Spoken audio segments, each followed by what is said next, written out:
Permission granted. Tell him to try and be inconspicuous.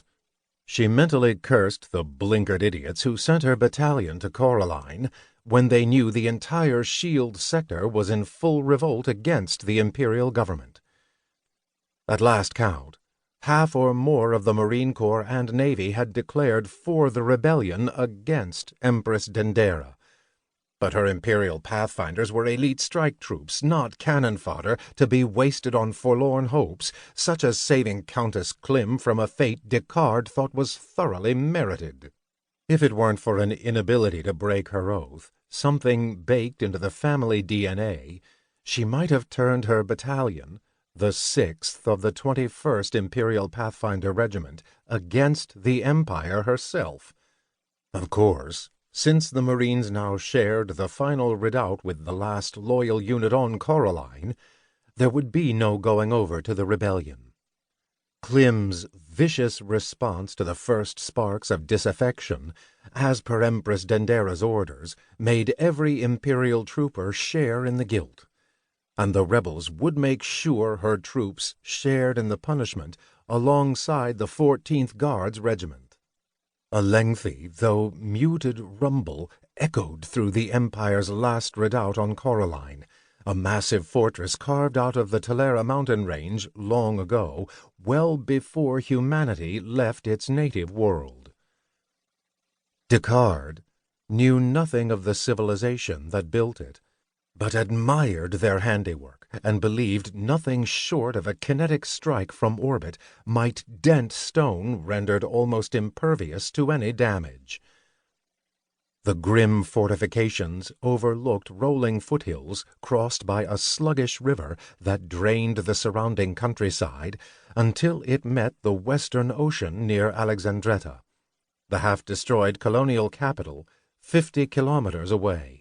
Did our rebel friends find a stash of artillery ammunition we missed, or are the factories back in operation? The last loyal Navy ships to pass through the Coraline system weeks earlier carried out a savage orbital bombardment of rebel-held areas at Governor-General the Countess Klim's orders, enough to destroy any semblance of modern technology. It was one more item on the long list of sins committed against the citizens of Coraline in the name of a distant empress willing to kill billions if it would help prop up her rule over a fractious empire. I doubt they repaired factories, Colonel. Our last drone overflight didn't show evidence of rebuilding.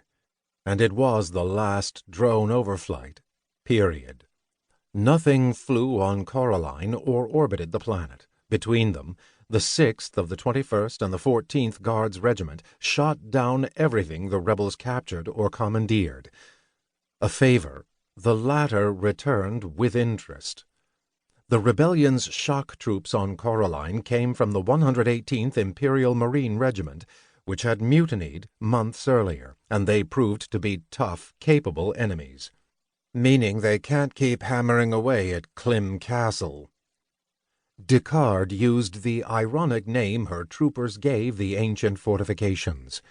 Its formal designation was Talera Fortress. For all the good it'll do them, whoever built this place knew a thing or two we can't even begin to understand. Until a Navy task force loyal to the rebellion appears overhead. Sergeant Major Bain, not a cheerful soul at the best of times, sounded positively glum. Then it's a quick jump to Valhalla for the likes of us. Do you intend to live forever, RSM? Salmon gave the old non-com a sardonic grin. Besides, where would we go if we escaped the Countess's hospitality? Maybe the Empress destroyed the wormhole network and blew up every antimatter cracking station in the sector, effectively halting FTL travel. Right now, I figure the pro- and anti-rebellion forces are probably duking it out above the sector capital, turning each other into so much orbiting scrap metal. That's what I always liked about you, Major Sir, Bain replied. Your optimism. Uh-oh. Centurion Haller raised a hand to catch Descartes' attention. Her nibs is summoning a command conference. Perhaps the latest rebel advance knocked her brain cells back into alignment. Let's hope she's already well into her cups.